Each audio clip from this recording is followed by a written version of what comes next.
Sí, ¿se me escucha? Sí. Bueno, buenas tardes ya. Es verdad, La IA vigila aquí. Cronos. Pues yo soy Alba Ortega, soy doctoranda de primer año en Ciencias Sociales y Educación y os voy a exponer el que fue mi TFM, también tutorizado por el profesor Paco Pozuelo. Y no vengo a romper una lanza del todo a favor de la tecnología, pero vamos a ver cómo ese futuro en realidad no es tan futuro, sino más bien presente, en 3 centros analizados, 2 de Huelva, uno Obense y uno de Sevilla.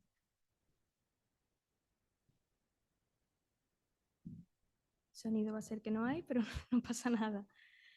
Ese no va con el clic, sino va autónomo y así avanza. No pasa nada. Sin audio, no, no importa. El contexto y la problemática de las aulas del futuro, ¿no? Que nos traen a las aulas que ya tienen implementado o están en proceso de este proyecto tan innovador, presentan como unos espacios mucho más innovadores, unas metodologías de trabajo activas, un rol docente no como fuente de conocimiento, sino como guía del alumnado que es protagonista de verdad de su aprendizaje y de su enseñanza, de lo que le enseñan, no solo de lo que aprende, ¿no? Y solo con incluir la tecnología en las aulas no podemos hablar directamente de una transformación pedagógica, de una transformación educativa, sino vamos a ver a continuación una necesidad de demostrar esa evidencia de que se puede lograr una educación mejor. El objetivo de este trabajo era sencillo, analizar en unas categorías, unas etapas, unas barreras y unos beneficios que traen al aula el aula del futuro. ¿Con qué fin? Pues explicar en ese binomio de enseñanza y de aprendizaje la posible mejora y de líneas de propósito de investigación. Vamos bien, ¿no? El PowerPoint ya es un aula del futuro con los distintos rincones que presenta este proyecto y vamos al rincón interactúa con la metodología. El enfoque es cualitativo, tal como ya presentaba y anunciaba el título de la ponencia, es descriptivo, propositivo e intercaso, porque son 3 centros los analizados, con unas categorías que eran varias, pero iban desde los antecedentes, cómo surge a nivel teórico ese proyecto en la aula, y adquisición de cómo llegaban a esa adquisición de recursos, porque no era fácil por el tema económico, hasta las expectativas futuras que tenían los docentes, con unos instrumentos que eran construidos expresamente para esta investigación. Son más, aparte de las entrevistas y los cuestionarios, pero se llevó a cabo muy bien.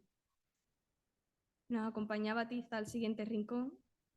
El análisis de este proyecto en los 3 centros nos situaba en 3 modelos diferentes: paralelo, dual y el integrado. Uno de los proyectos que estaba en uno de los centros de aquí de Huelva lo situaba en un ámbito, en un paradigma un poco paralelo, como puede ser cualquier aula dotacional, como la que hemos tenido todos los niños en primaria, en educación secundaria de tecnología, el aula de tecnología, el aula de informática, que sirve para hacer cierta actividad puntual y no se integra del todo. Dual, avanzamos un poco más con el currículum y en un modelo integrado, como podría ser, por ejemplo, el CEIP de Luis Valladares, ya vislumbraban en el camino cómo esa integración con el currículum integrado y con el aula del futuro. Aquí os muestro una entrevista real de un coordinador de uno de los centros, en el que no ponía el punto de mira en el contenido ni en el tiempo, sino en las herramientas que este aula le facilitaba y en esa dinámica que querían llevar a otras aulas, que no hacía falta incluir todos los recursos, sino hacerlo de la mejor forma posible.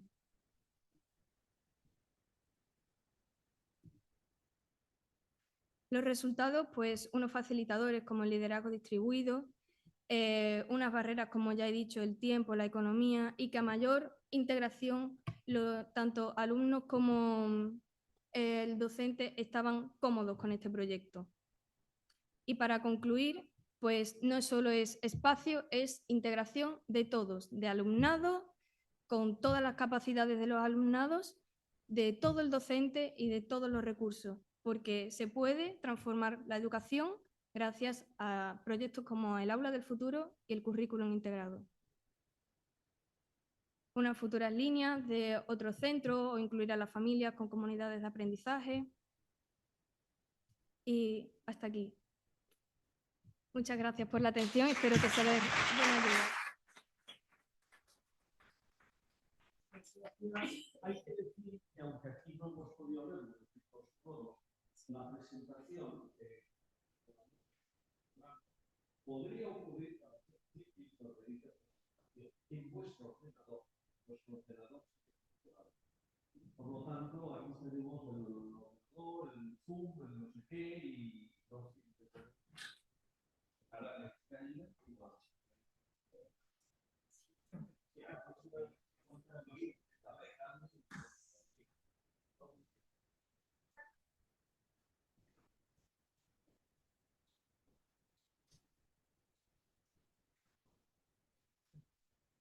Venga, gracias. Vamos a continuar.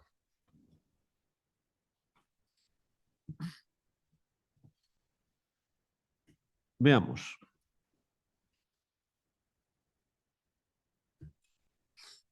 Vamos a continuar.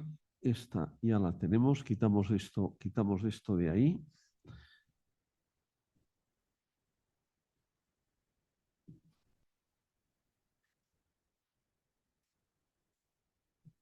Y pasamos. Nos quedan tres presentaciones en este bloque. Vamos a ver. Antonia Guerrero nos va a hablar de la innovación comienza en la formación. Cuando quieras, Antonia.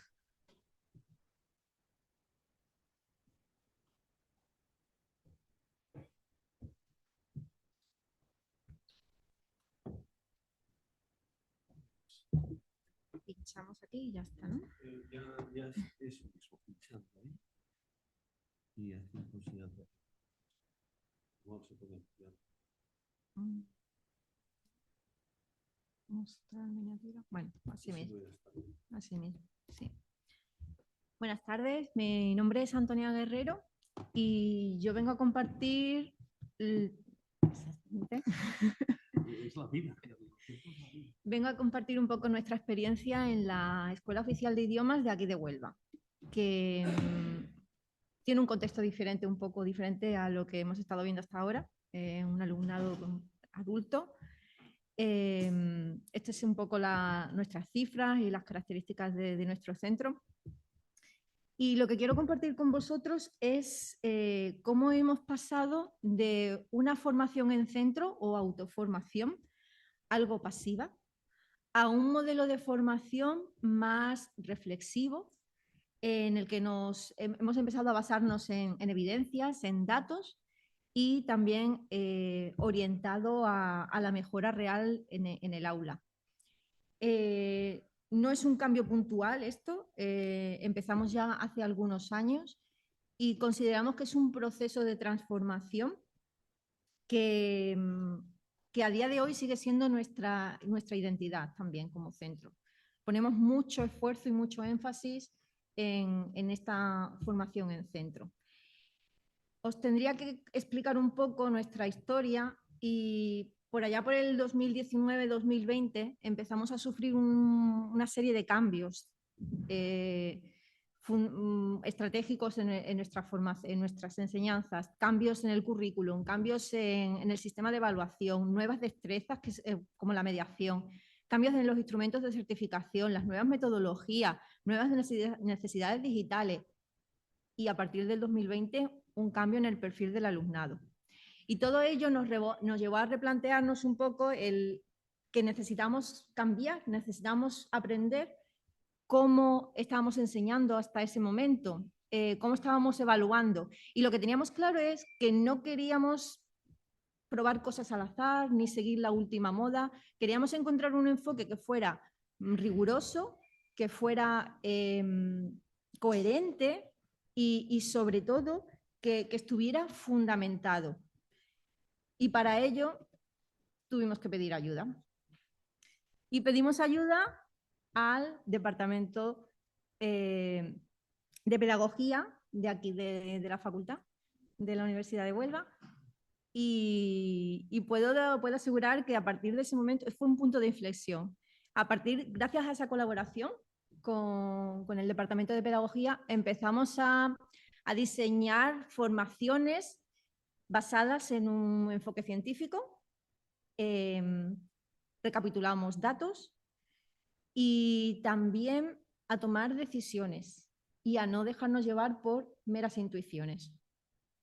Fue algo importante para nosotros, nos ayudó a seguir una hoja de ruta, de modo que era nuestro plan de mejora continua para poder seguir avanzando siempre con un sentido y con una coherencia, y no ir siguiendo las modas que nos pueden ir apareciendo año tras año a través, por ejemplo, del Centro de Educación Permanente, que siempre nos van dando información de cuáles son las autoformaciones a las que nos podemos acoger. Nosotros teníamos claro cuál era nuestra hoja de ruta. Esto es un ejemplo de lo que hemos ido haciendo en los últimos años. Y empezamos a estructurar también nuestra autoformación, nuestra formación en centro, de modo que intentamos dar siempre continuidad, porque sabéis que al principio de curso tenemos un porcentaje elevado de profesorado de nuevo ingreso. Entonces intentábamos recapitular todo lo que habíamos aprendido en formaciones anteriores para que ese profesorado fuera partícipe del momento en el que se encontraba en nuestro centro. Hacíamos también reflexión y autorreflexión. Analizábamos las debilidades, las amenazas, cuáles eran los retos que nos encontrábamos en el día a día, en el aula. No dejamos de lado las sesiones teóricas, pero también poníamos mucho énfasis en la investigación. Y empezamos a incluir también el pilotaje. De hecho, a lo largo de nuestra formación, de nuestro cronograma, siempre dedicamos entre 1 y 2 meses a pilotar en el aula, aquello que estamos aprendiendo. E incluimos la observación de pares, la observación entre iguales. Todo ello nos llevaba a conseguir una formación, una autoformación más viva y más coherente quizás con la práctica diaria. Pero sin duda el punto importante que incluimos en nuestra formación es el de dar voz al alumnado. Fue gracias al asesoramiento del Departamento de Pedagogía y nos dimos cuenta que al terminar nuestra formación no podíamos simplemente quedarnos con la retroalimentación del profesorado. Teníamos que preguntar al alumnado, a ese alumnado que había sido partícipe de esas experiencias en el aula a través del pilotaje, cómo lo había vivido y cuáles eran esos beneficios o ese impacto que podría tener el alumnado. A través de ello conseguíamos obtener conclusiones mucho más completas, más fiables, que nos permitían después dar un siguiente paso. De hecho, gracias a todas las conclusiones que hemos ido obteniendo en las diferentes formaciones en centro, hemos ido actualizando nuestras líneas de actuación que recoge nuestro proyecto educativo. Hemos ido integrando plataformas educativas, nuevas metodologías activas, revisando el sistema de evaluación, y por eso considero que nuestra innovación no ha venido desde fuera, nuestra innovación ha nacido desde dentro, a pesar incluso, como habéis dicho, del sistema. Entonces, solo os puedo decir que nos sentimos un centro innovador en este sentido y tenemos una formación que es reflexiva, que está basada en los datos, que está orientada al aula, pero sobre todo que también da voz al alumnado. Y eso es todo.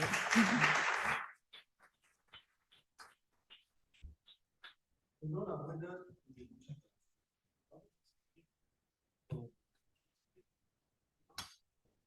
Vamos que nos hablará sobre unas aulas más motivadoras en la FP Físico.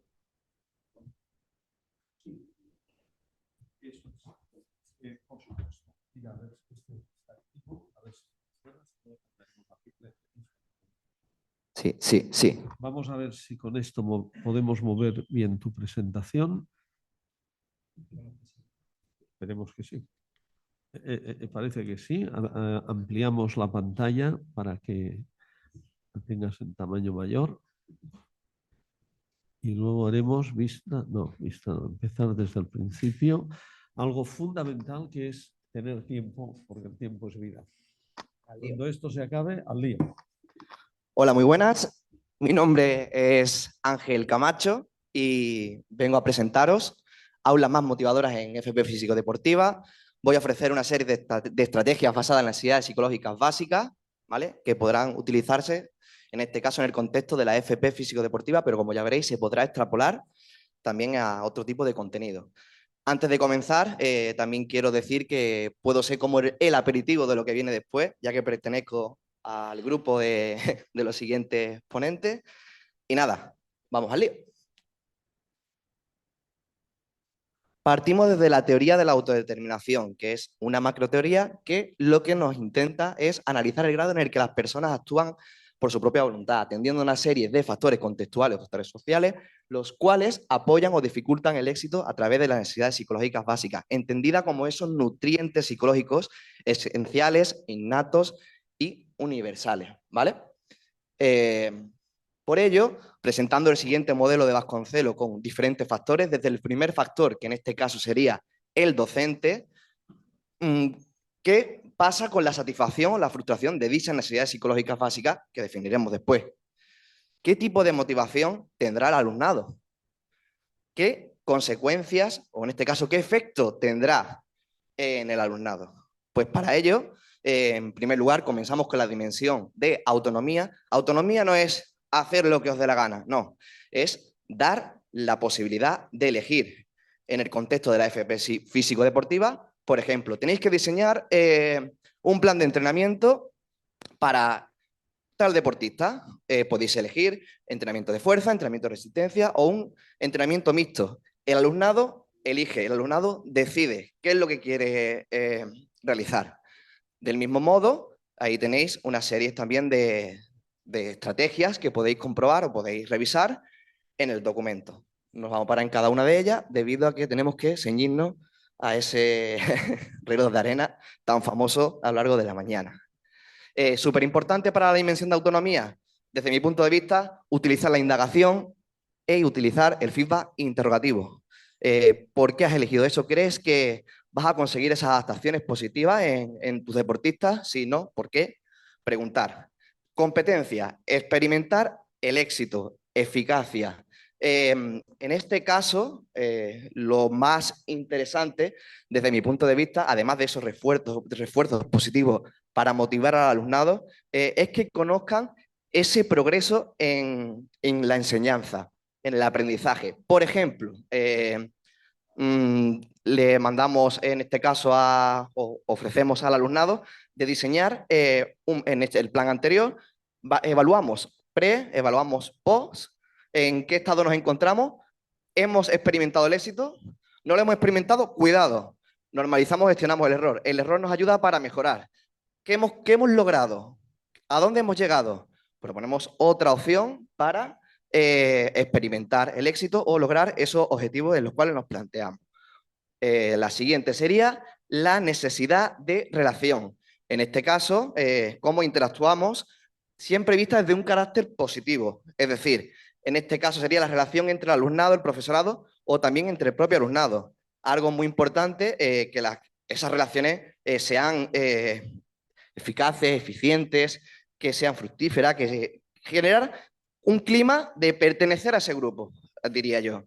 Por lo tanto, estaré muy bien. Oye, ¿cómo te encuentras? Oye, ¿qué tal? ¿Te gusta el contenido que estamos dando? ¿Cómo mejoraríamos? Pues eso generaría esa necesidad de relación de manera positiva.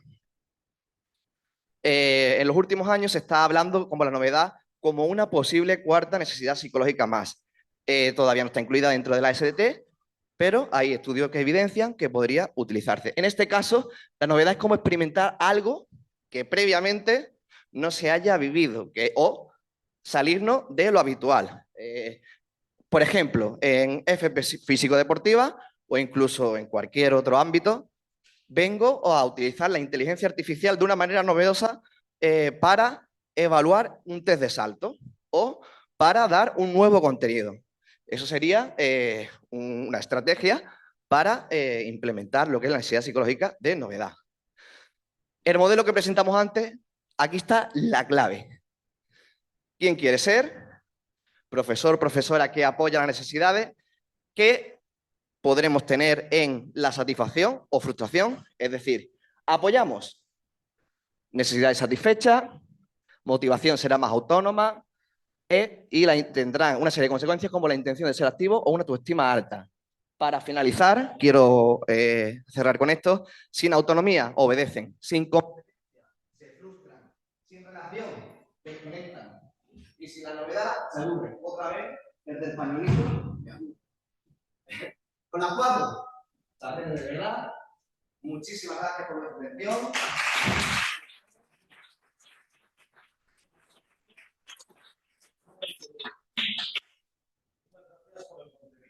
Pero mismo, hasta ahora nos va muy bien, ¿no? Porque vamos ya muy concentrados.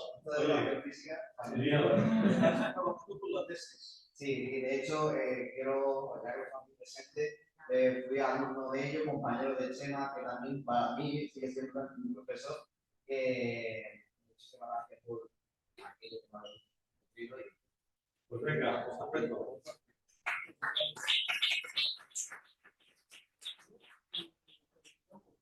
Vamos a poner un broche emocional.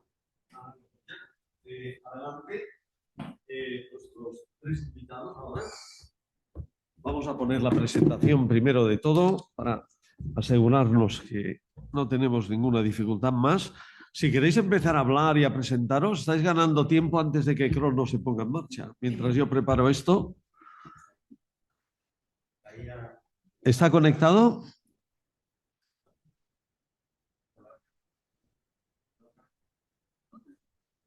No, a ver, por abajo a veces ha de haber una luz verde encendida. A ver. Ahora se ha puesto verde. La pila está justilla, a ver si nos aguanta. Bueno, si no, Bueno, vamos hablando. Sí.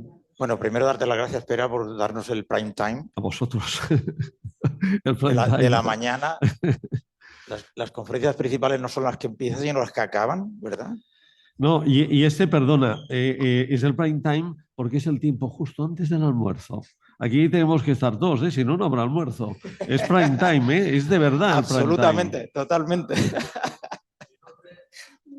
Eso digo yo, los tickets están repartidos ya. Sí.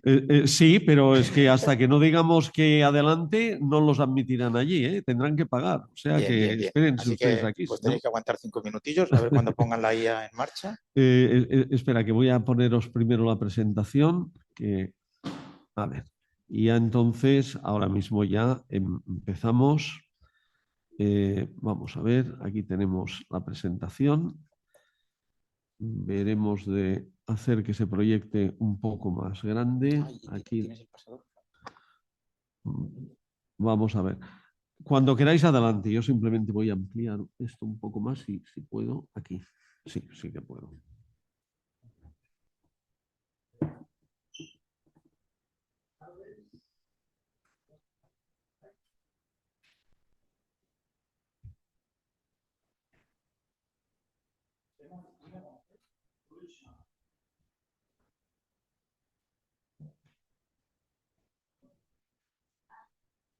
Yo me siento, la verdad, un poquito de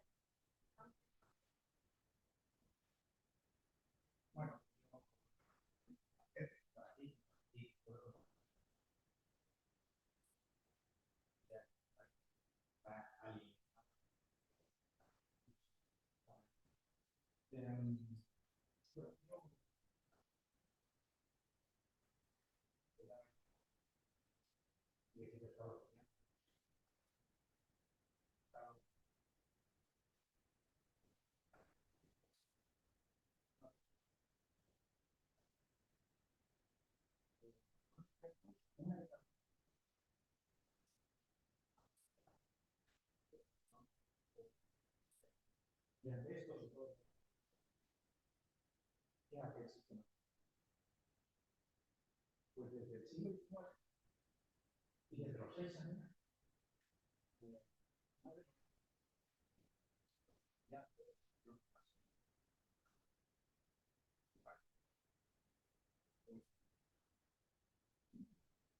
y con una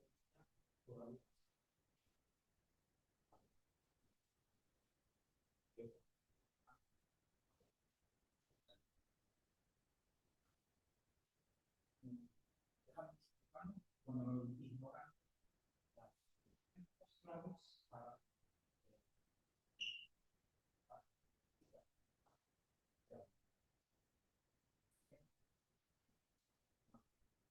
puede realmente hacer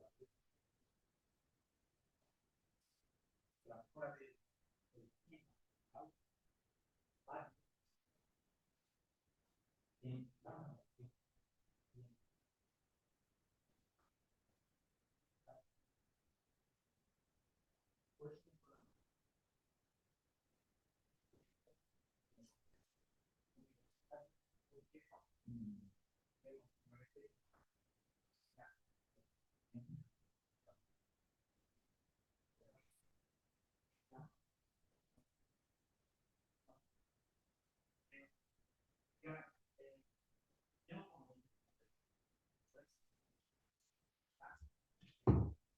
conocer cuál era el clima. Entonces,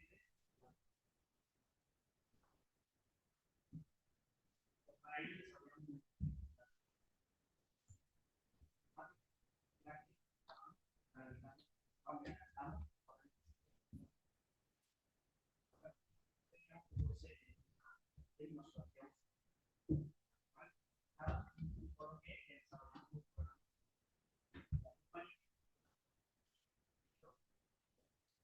la primera fase, varias reuniones,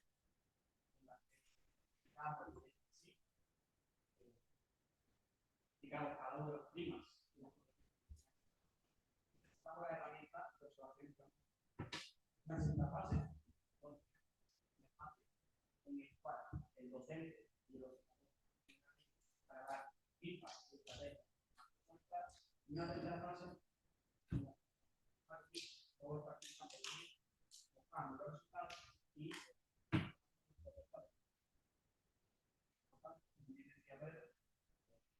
y para hacer mejor es necesario sentirse mejor como docentes que bueno, tras 20 años a esas clases en recursos fáciles sobre aquellas dimensiones, entonces, centrándonos en esos aspectos, ahora se me escucha más, centrándonos en esos aspectos, le dimos pequeños recursos, estrategias sencillas y concretas que se podían aplicar en el aula.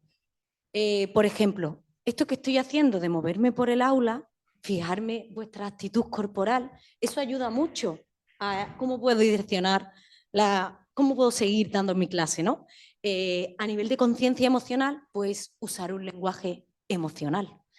Paralelamente, para el clima motivacional, nos centramos en esas necesidades psicológicas básicas que nuestro compañero Ángel os acaba de explicar y nos centramos pues, en esos recursos sencillos y fáciles de aplicar.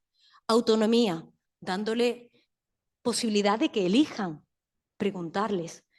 Competencia, usar el error como un momento de posible aprendizaje. Las relaciones, facilitar la colaboración entre ellos, dinámicas de grupos. Y la novedad, quizás ese aspecto más novedoso, ¿por qué no cambiar la distribución del aula? Mover las mesas, las sillas, irme fuera a dar clase. Tenemos un campus estupendo. Bueno, pues después de aplicar eso nos dimos cuenta que quizás no es hacer grandes cambios para generar un clima motivacional y emocional en el aula, sino que ser conscientes del clima que generamos cuando damos clases, porque quizás haciéndole pequeños ajustes, podemos generar un gran cambio y generar que el aula sea un sitio de aprendizaje y de disfrute. Muchas gracias a todos.